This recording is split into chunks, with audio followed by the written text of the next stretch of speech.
우리 한 절 더 읽겠습니다. 사사기 제일 마지막 절 말씀인 21장 25절입니다. 400쪽쯤에 있습니다. 21장 25절.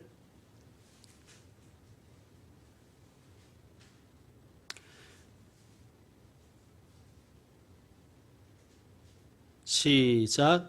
그때에 이스라엘의 왕이 없으므로 사람이 각기 자기의 소견에 옳은 대로 행하였더라. 아멘. 방금 읽은 말씀은 사사기의 결론입니다. 결론이며 동시에 사사기를 해석하는 열쇠입니다. 사사기의 저자는 사사시대의 이스라엘의 행태를 이 한마디로 고발하고 있습니다. 사사시대에는 이스라엘의 왕이 없었습니다. 그런데 정말 이스라엘의 왕이 없었을까요? 아니죠. 여호와 하나님이 이스라엘의 왕이십니다. 그러므로 그때에, 즉 사사시대에 이스라엘의 왕이 없었다는 것은 이스라엘이 그들의 왕이신 하나님을 왕 대접하지 않았다는 뜻입니다. 왕을 무시하고 자기들의 소견에 옳은 대로 행했습니다. 공동 번역은 이렇게 번역했어요. 자기들 멋대로 살았더라. 그러므로 사사시대는 왕을 쫓아내고 자기들 마음대로 살았던 영적인 무정부 상태의 시대였다는 말씀입니다. 사사기는 사사기를 읽는 우리에게 이렇게 호소합니다. 하나님이 너희의 왕이시니 왕이신 하나님을 너의 왕으로 섬겨라. 하나님을 땅으로 끌어내렸다고 평가받는 자유주의 신학의 반기를 들었던 칼 바르트라는 신학자는 이렇게 말했습니다. 하나님을 하나님 되게 하라. 그러므로 사사기 저자의 말을 우리가 듣는다면 바로 이렇게 말을 할 것입니다. 왕을 왕되게 하라. 몇 년 전 시민들은 촛불을 들고 외쳤습니다. 이게 나라냐? 이것은 나라가 나라 되게 하라는 주권자들의 절규였습니다. 그런데 불과 몇 년이 못 되어 다시 시민들은 외칩니다. 이건 나라냐? 대선을 앞두고 정치의 계절이 다가오고 있습니다. 대통령을 꿈꾸는 이들은 저마다 왜 자신이 대통령이 되어야 하는지를 국민에게 설득하기 위해 노력하고 있습니다. 아무쪼록 어떤 분이 되시든 나라를 나라 되게 하겠다는 그 마음과 정신을 정책으로 구현하시면 좋겠습니다. 산은 산이고 물은 물이로다라는 말이 있지요. 산은 산이 되게 하고 물은 물이 되게 해야 됩니다. 산을 돈으로 보고 물을 돈으로 보고 자연을 오로지 돈으로 본 결과 지금 우리는 기후 변화의 위기 앞에 놓여 있습니다.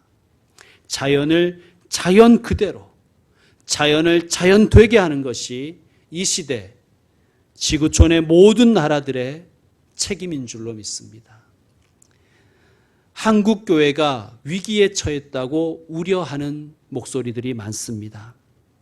한국 교회의 위기는 교회를 교회로 보지 않고 교회를 건물이나 사유재산처럼 보는 이들에게서 말미암았습니다.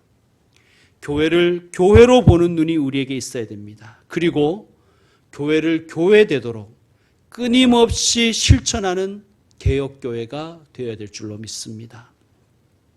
왕이신 하나님으로 왕되게 하라. 바로 이 관점으로 우리는 사사기를 읽어갈 것입니다. 오늘 본문인 1장으로 돌아와서 오늘 본문 1장 1절은 이렇게 시작합니다. 여호수아가 죽은 후에. 여호수아가 누구입니까? 모세의 후계자이면서 그도 역시 위대한 여호와의 종이었습니다. 믿음의 용사였습니다. 그런 여호수아가 죽었습니다. 여호수아가 죽기 전에 이스라엘 백성들에게 남긴 유언이 있어요. 여러분 사사기 1장 바로 한 장을 앞으로 넘기시면 여호수아서 24장이 나올 겁니다. 한 장 넘겨서 여호수아서 24장 14절 15절을 우리가 읽어보겠습니다. 이것이 여호수아의 유언이에요. 시작. 그러므로 이제는 여호와를 경외하며 온전함과 진실함으로 그를 섬기라. 너희의 조상들이 강 저쪽과 애굽에서 섬기던 신들을 치워버리고 여호와만 섬기라. 만일 여호와를 섬기는 것이 너희에게 좋지 않게 보이거든 너희 조상들이 강 저쪽에서 섬기던 신들이든지 또는 너희가 거주하는 땅에 있는 아모리 족속의 신들이든지 너희를 섬길 자를 오늘 택하라. 오직 나와 내 집은 여호와를 섬기겠노라 하니. 아멘. 이것이 여호와의 유언이에요. 이제는 여호와를 경외하며 온전함과 진실함으로 그를 섬기라. 그리고 이런 말을 덧붙입니다. 만일 여호와를 섬기는 것이 너희에게 좋지 않게 보이거든 여호와를 섬기는 것이 싫으면 너희 조상들이 섬기던 우상이든지 여기 가나안 족속의 우상이든지 너희가 섬길 자를 오늘 택하라. 이것은 너희가 믿고 싶은 대로 믿어라. 우상을 섬기든지 뭐를 섬기든지 아무거나 택하여 섬기라는 의미가 아니죠. 자녀가 인생을 낭비하는 것을 보고 너무 속이 상한 부모가 네 맘대로 해라 라고 했다고 가정해 봅시다. 네 맘대로 해라. 무슨 뜻입니까? Do as you want 입니까? 아니죠. 제발 그렇게 살지 말라는 간곡한 부탁일 것입니다. 여호수아는 이스라엘이 오직 여호와만 섬기기를 원했습니다. 그래서 그는 이렇게 이야기합니다. 오직 나와 내 집은 여호와만 섬기겠노라. 이것은 모든 이스라엘에게 향한 여호수아의 간절한 소망이었습니다. 자, 다시 한 장을 넘겨서 사사기로 와보겠습니다. 사사기 1장 1절 다시 한번 보시죠. 자, 이런 간절한 여호수아의 유언을 우리가 읽었습니다. 그 유언을 생각하면서 1장 1절을 다시 한번 보시면 여호수아가 죽은 후에 뭔가 불길하지 않습니까? 자, 이 믿음의 사람인 여호와의 종인 여호수아가 죽은 후에 이스라엘 자손이 여호와께 여쭙니다.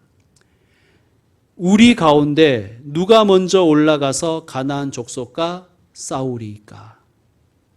기도했습니다. 그러자 2절에 여호와께서 이렇게 응답하셨습니다. 유다가 올라갈지니라.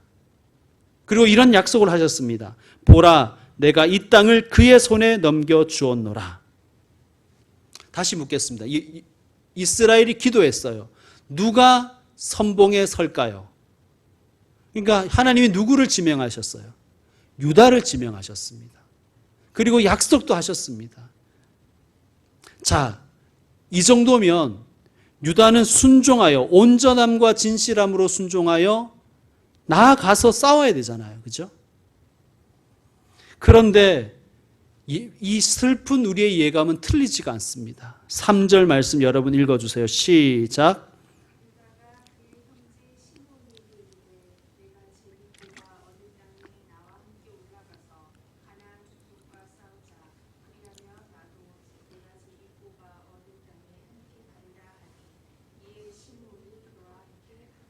아멘.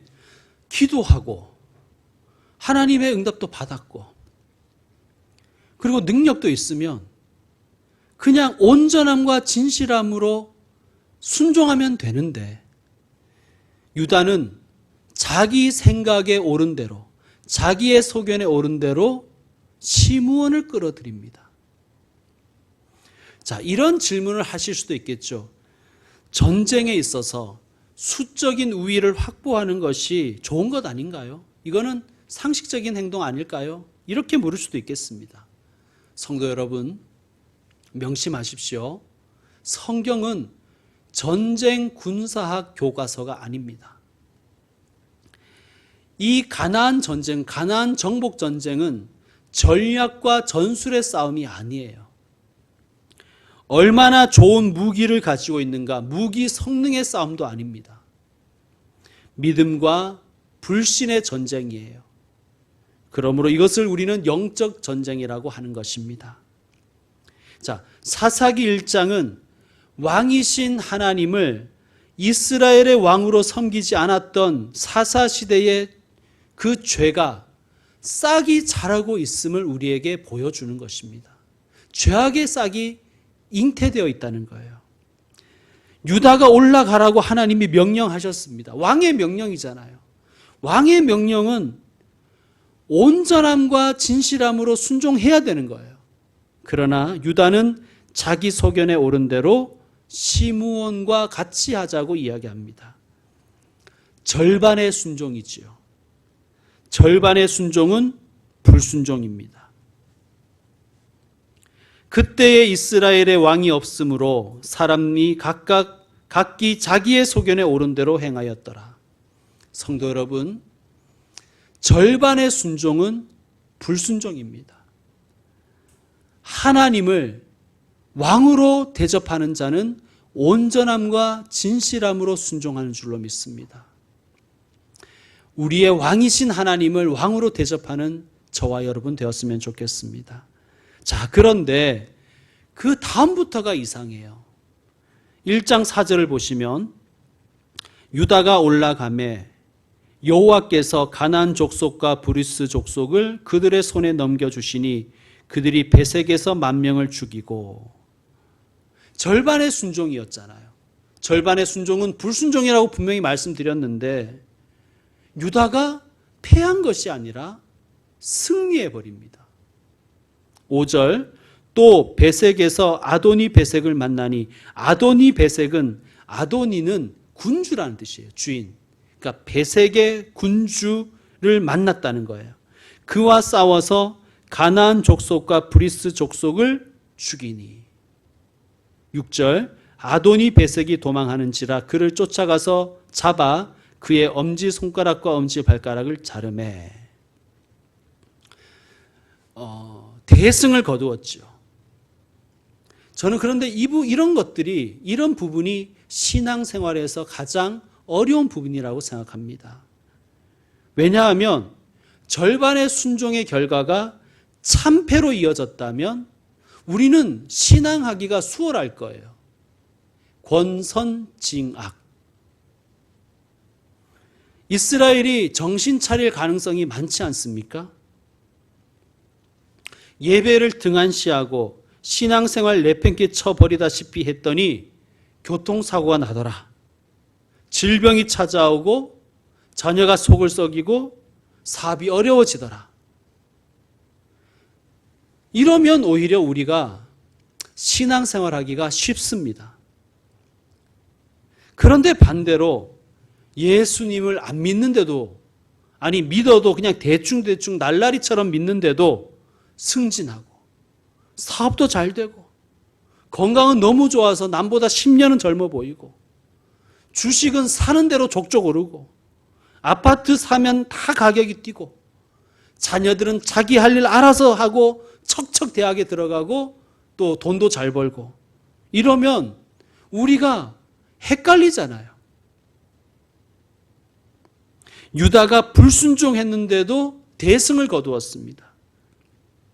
어찌된 일일까요? 먼저 하나님이 어떤 분이신가를 우리는 좀 이해해야 됩니다. 하나님은 우리 뒤만 졸졸졸 떨어다니시다가 잘하면 상 주고 못하면 벌 주시는 그런 분이 아니십니다. 하나님은 온 우주의 창조자이시며 온 우주의 주관자이시고 역사의 주인이세요. 왜 유다에게 승리를 주셨는가? 그것은 유다가 잘해서 주신 것이 아니라 아도니 베섹이라는 자의 반인도주의적 범죄에 대해서 하나님이 심판하신 거예요. 하나님은 유다의 절반의 순종이라도 그것을 사용하셔서 아도니 베섹을 심판하셨습니다.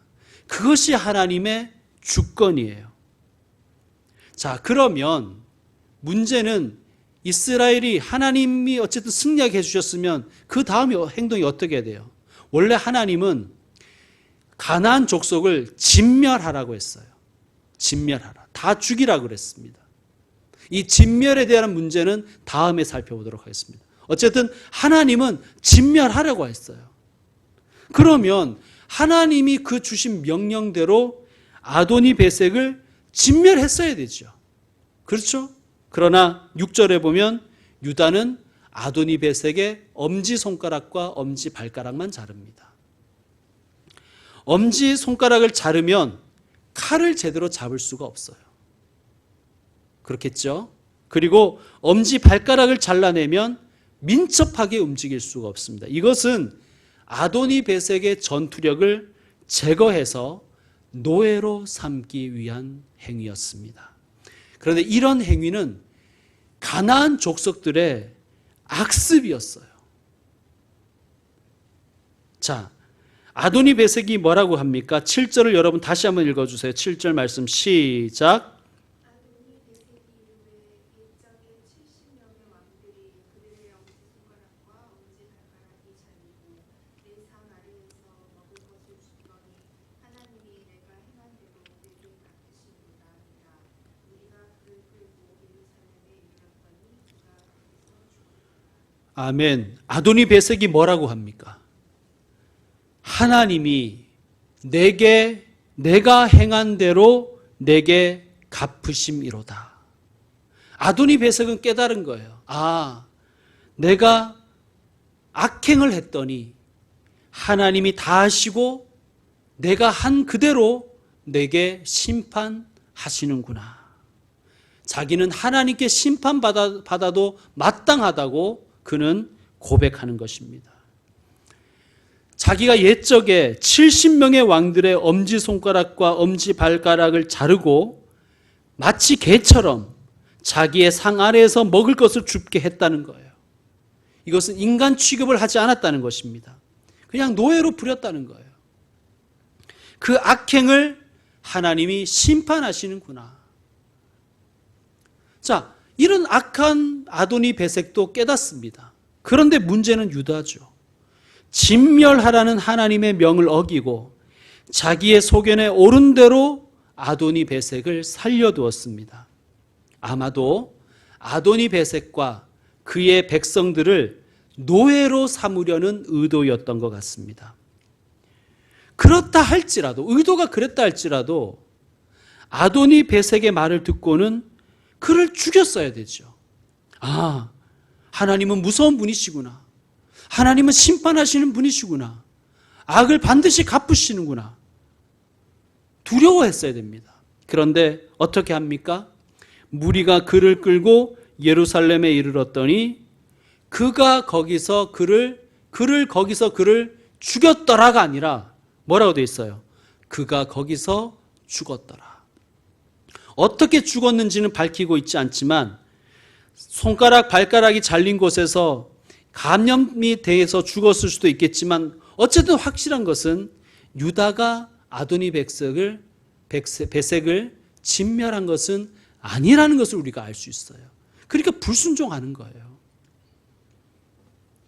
엄지손가락과 엄지발가락을 자르는 것은 가나안 족속들의 악습이라고 말씀드렸습니다. 그런데 이 가나안 족속의 이 잔인함과 이 넘치는 죄를 하나님이 잘 알고 계셨습니다. 그래서 가나안 족속들의 죄가 너무나 관영해서 그 땅을 빼앗아서 이스라엘에게 주시는 거예요. 하나님의 나라를 세우라는 거예요. 그런데 이스라엘이 가나안 족속의 악습을 답습하고 있는 것입니다. 이스라엘의 가나안화가 진행되고 있음을 1장은 우리에게 보여주고 있습니다. 아도니 베색을 통해서 이스라엘은 깨닫고 회개했어야 됩니다. 우리도 마찬가지예요. 하나님은 우리에게 성경을 통해서 하나님의 뜻을 말씀하시고 우리를 일깨워 주십니다. 그런데 때로는 내 주변에서 일어나는 사건들을 통해서 심지어 믿지 않는 사람들의 어떤 행동과 말을 통해서도 우리에게 메시지를 주십니다. 그것을 잘 알아듣는 것이 영성이에요. 그것을 잘 알아듣는 것이 믿음이 좋은 것입니다. 성도 여러분, 혹시 신앙생활 등한시하고 절반의 순종을 하는데도 아무런 탈이 없습니까? 무탈함을 넘어서 오히려 일이 더 잘 되십니까? 그럴 때가 위험한 것입니다. 여러분 절대 착각하지 마십시오. 하나님은 무지하거나 무능하신 분이 아니라 당신의 그 절반의 순종이라도 사용해서 하실 일이 있기 때문에 하나님 그냥 두시는 것입니다. 그러므로 우리는 세상의 성과를 가지고 도취되어서는 안 됩니다. 세상의 성과 때문에 교만해서도 안 됩니다. 말씀을 통해서 혹은 주변에서 일어나는 일들을 통해서 다른 사람들의 행함과 말을 통해서 우리는 자신을 성찰하고 겸손하게 하나님 앞에 옷깃을 여미어야 될 줄로 믿습니다. 여러분, 우리는 실수할 수 있어요. 근데 문제는 실수를 깨닫고 반성하는 것이 있느냐가 문제인 거예요. 뉘우치고 고치는 것이 중요합니다. 유다 족속은 여호수아의 유언대로 여호와를 경외하며 온전함과 진실함으로 그를 섬길 마음이 없었습니다. 자, 여기에서 사사기의 저자는 이스라엘과 완전히 대조적인 한 가정을 소개하고 있습니다. 바로 갈렙 가문의 이야기를 소개하고 있는 것입니다. 이 믿음의 명문 가문의 이야기는 이스라엘이 하나님 앞에서 어떠해야 되는지, 우리가 하나님 앞에서 어떻게 순종해야 되는지를 우리에게 잘 보여주고 있습니다. 자, 11절을 보시면 드빌이라는 땅을 점령하게 된 이야기를 우리에게 전하고 있습니다. 드빌의 본 이름은 무엇이라고요? 기럇 세벨이라. 12절 말씀 읽어주세요. 시작.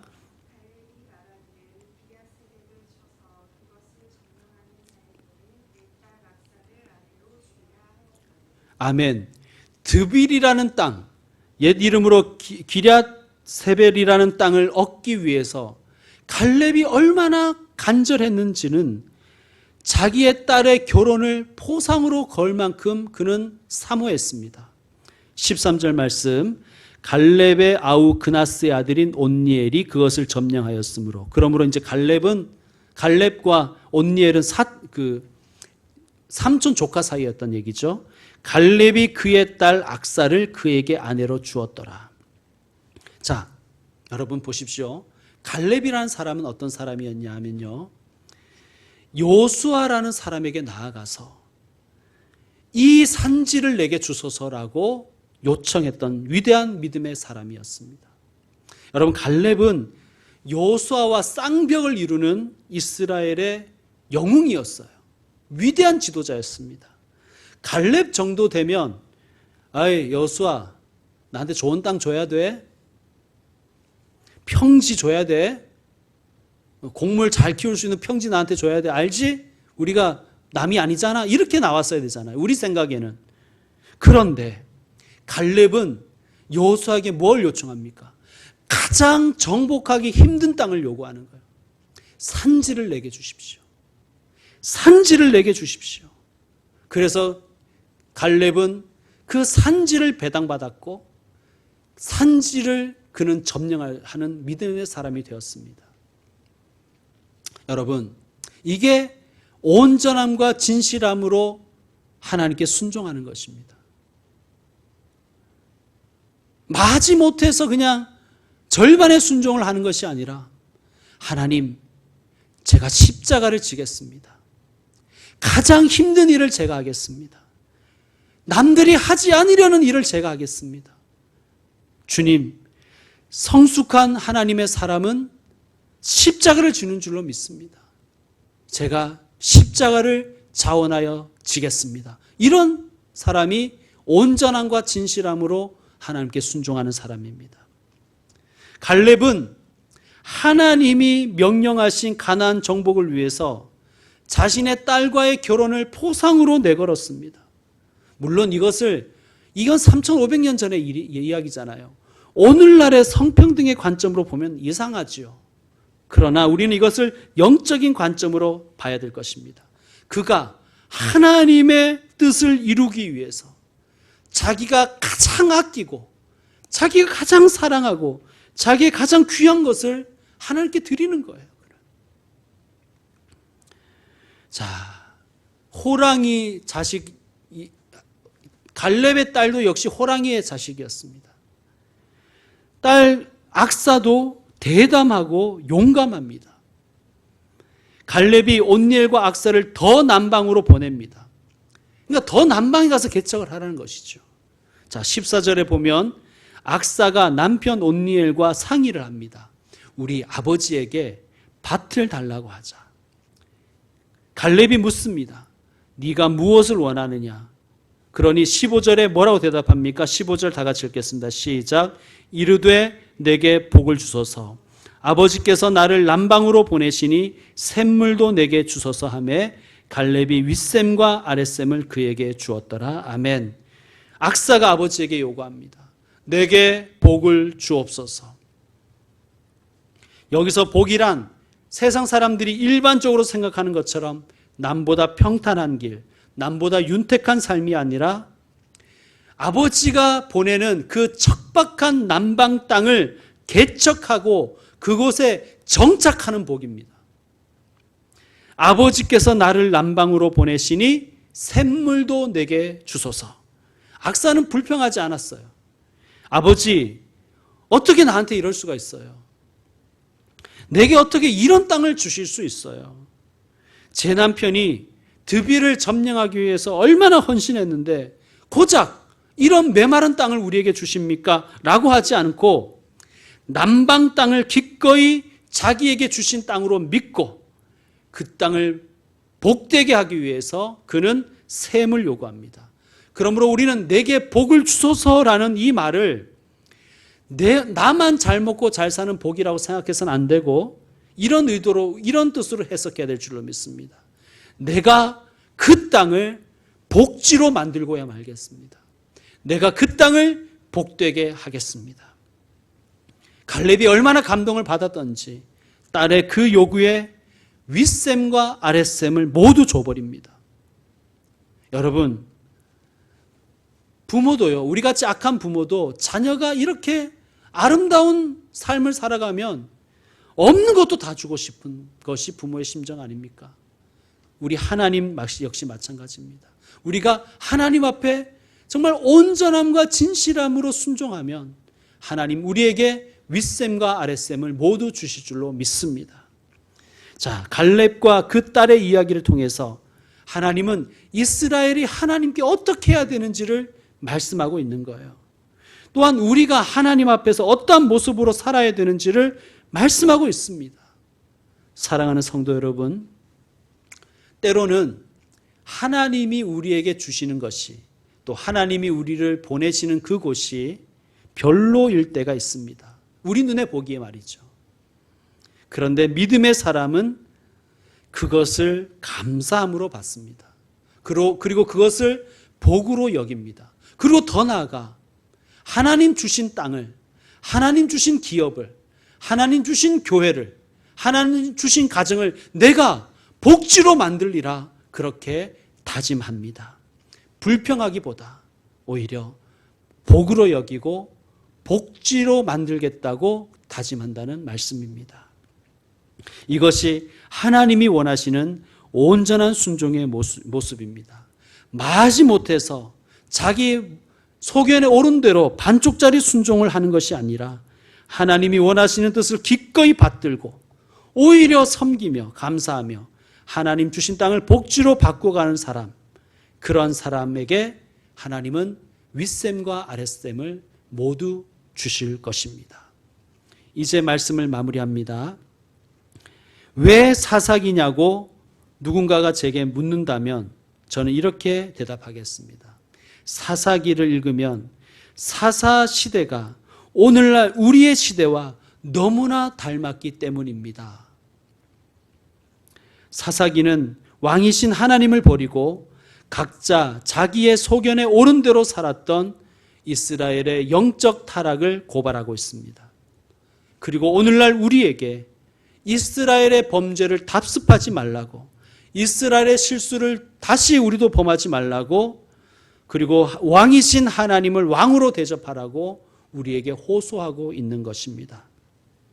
성도 여러분, 여러분에게 묻겠습니다. 우리는 하나님을 하나님으로 대접하고 있습니까? 우리는 하나님 앞에서 온전함과 진실함으로 순종하고 있습니까?